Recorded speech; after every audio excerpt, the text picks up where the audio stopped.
All right, so this is going to be from Boston Harbor Encore. Is that right?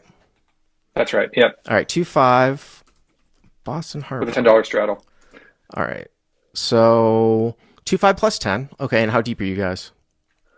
So I've got about 1,200 on the effective stack for this hand All right, so in the small blind. 1,200 effective, and you are in the small blind. Okay. Yep. The main villain here is first to act. So after the straddle, um, I sat down probably three or four hands before this one, so don't know too much about the table. The villain, seems like he's middle aged, sort of probably 30s.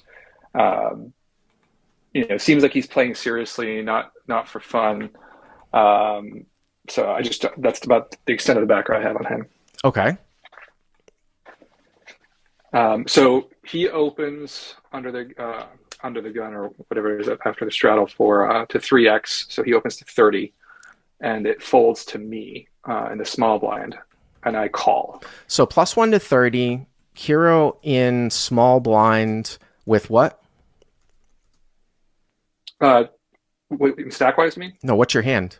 Oh, sorry, that's 10, 10, 10 black tens.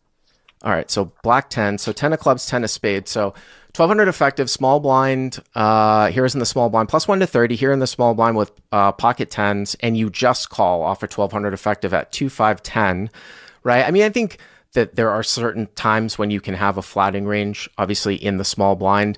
And this might be one of them at a full ring table. I mean, obviously when somebody opens from later position, you want to play a 3-better fold strategy quite a bit, especially in a 3-blind configuration. Even though it is like an under the gun +1 or UTG open here in the small blind, you're still incentivized, I would say, to 3-bet here quite a bit because you want to drive out the people that are behind you in the big blind and the straddle. So I still might be doing a lot of 3-betting here because of the 3-blind configuration. Now, if it was just 2 blinds, maybe you can get away with doing more flatting. I don't think it's terrible. I'm just saying that that's kind of how I would approach this particular spot. No, that's fair. So you make the call. And now the pot is whatever, like maybe $70, something like that, right? Yeah, 75. Yeah. Okay. All right. Let's go to the flop. Then the flop is a 6 of clubs, Mm-hmm. I should have started with the 2, but 9 of hearts and 2 of clubs. All right. So 6 of clubs, 9 of hearts, 2 of clubs. So you've got an overpair, but obviously you have not 3-bet off pre-flop here, right? Yep. Okay.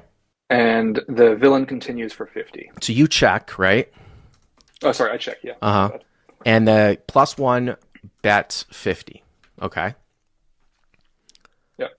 And I just call here. Okay, so it's not, I mean, he's betting 1/3 the size of the pot. Well, he's actually, betting about 2/3 the size of the pot. So sometimes if you were to bet, like take a smaller sizing, you are allowed to do some check raising. Like you can't allow people just to blindly realize their equity if you were to bet like 20 or 30 or something like that. But once he starts taking like a larger sizing, like 50 into 70, I would agree with you. I think the play is to just call, but I want you to keep that in mind that you could do some check raising here against smaller sizing. Yep.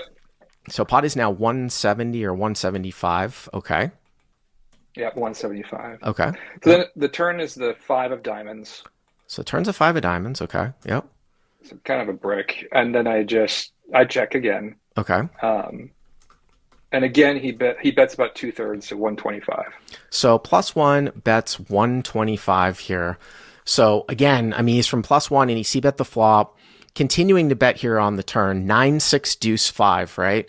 Because it's interesting that he bets this. We're right on the 5 of diamonds right here on the turn. Yeah. In the fact that 7-8 now comes in. So, I mean, this turn sometimes will get checked a lot if you were in the last blind, but I actually like the fact that this guy, if he does have an overpair, shouldn't really be all that concerned about 7-8, because remember, you're calling in the small blind. You shouldn't really have 7-8 here. If you were calling in the straddle or in the big blind in a 2-blind configuration, the preflop raiser has to be a lot more worried about you having 7-8, but you really shouldn't have 7-8 suited here. So if I were him, I would be able to sort of blindly kind of go and be able to go maybe multiple streets like with an overpair. I'm just not really overly concerned with you having 7-8 in the small blind and a 3 blind type of setup. I mean, in terms of what you have here, I mean, I think you have to call here once again. Yeah, no, and I do call. I mean, my thinking is, there's a lot of bluffs, or sorry, a lot of draws here that are out there that can get realized. There's the clubs are out there. There's the straight draws, obviously. So my thought is just call this down, see what happens on the river, but hopefully it goes check check. And they can get creative, or I could get creative if something else happens. Would love a 10, obviously, but right. So again, it's anyway. nine of hearts, 6 of clubs, deuce of clubs, turns of 5 of diamonds. You check call 50 on the flop. You check call 125 on the turn, and now we're at $425 here as we go to the river.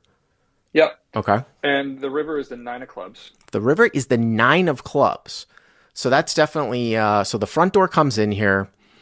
The front door comes in, 9 of hearts, 6 of clubs, deuce of clubs, turns of 5 of diamonds, but it also pairs the top card. And the thing about this is that that's going to, a lot of times at this level, stop a lot of players from betting like a hand like red kings or aces here when the front door comes in. And also the fact that top pair pairs, although, like I said, you coming out of the small blind, I don't know how much 9x you're really supposed to have. I assume you checked here, right?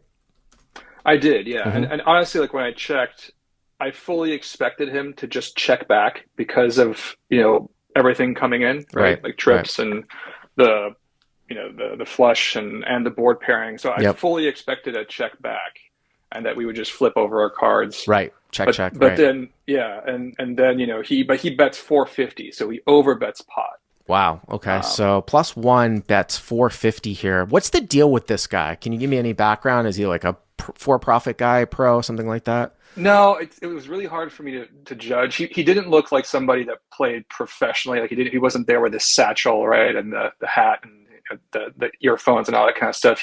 But he did look like he was taking the game seriously and not just not somebody who just plays every once in a while. So but I also don't know that he was somebody who you see every week. And I go about once a week, so. And I don't think I've seen this guy before. No, this brings up another interesting point here too, which I said, like, I'm not a big guy on like live tells, like, like KGB, like, did the guy twist his Oreo and the cream come out like on the left side a little bit, like on his face, or did somebody's right arm twitch or something like that? But I will say, when I talk about tells, though, that bet pacing, which is the speed of the bet, is a very, very reliable live tell. And what I mean by bet pacing is that this is a very good example of where I would think that the guy is full of it if he bet the river without much thought. And the reason why I would say that is because if he was actually betting on the come with a flush draw and then he got there should be some pause to figure out what his bet sizing is, especially when top pair of pairs. If he was betting a 9 somehow, like he had raised with 8-9 suited or ace-9 suited, there has to be some pause because the front door flush comes in. Even if he had something super thick for value, like 6 is full, there's got to be pause. So my question to you is that, like, what kind of pacing did he use? Did he just like roll through like he was going to bet anyways, or was there at least some pause and some thought when he threw out this small overbet here? So I can't remember exactly, but it definitely wasn't an insta click, and it wasn't something where he, tanked or fake tanked before betting. So he seemed fairly comfortable. Where my head was at was, I was like, if he had a flush, would he really be that confident over betting pot when the board is paired? And I called him down on 2 streets. Similarly, like if he has a 9, like, the flush comes in. So would he really feel comfortable just betting out that big with the flush on the board? And then, so in my mind, after all this, when he bets that big, he was kind of polarized between, ace king or a full house. Well, let me and just a couple other things on this here too. Like there can't really be any full houses here that, it's not going to be like 9-6 if he's opening a reasonable range here. Maybe some 6s full. He probably shouldn't be opening deuce. The other thing that I keep seeing people in the live chat talk about is, like, let's say he's running like a bluff with like ace king with the ace of clubs or ace king with the king of clubs.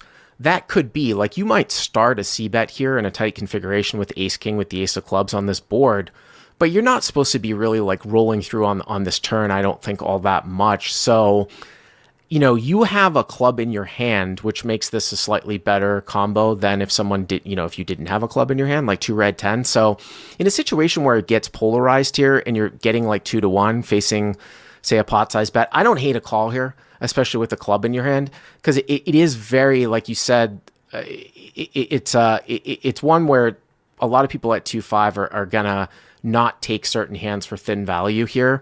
So it's like, what does he have? Like the nut flush or like quad nines. And whenever somebody's polarized and you're getting somewhat of a price here, I mean, it's not an insanely large overbet. I don't think calling here is terrible. Like, I just don't think you're going to get turned over like red queens here. If a guy was going to merge like red queens or red kings, it's a lot harder of a call. But I think we can all agree that that's just not going to be the case, right? So what ended up happening? Yeah, no. So that was exactly the thought I had. It's that it's either a boat or over or ace king or something like that, and I just didn't see what he would be raising with that would give him a boat. So I called, and he flipped over 6-9 suited. 6-9 suited.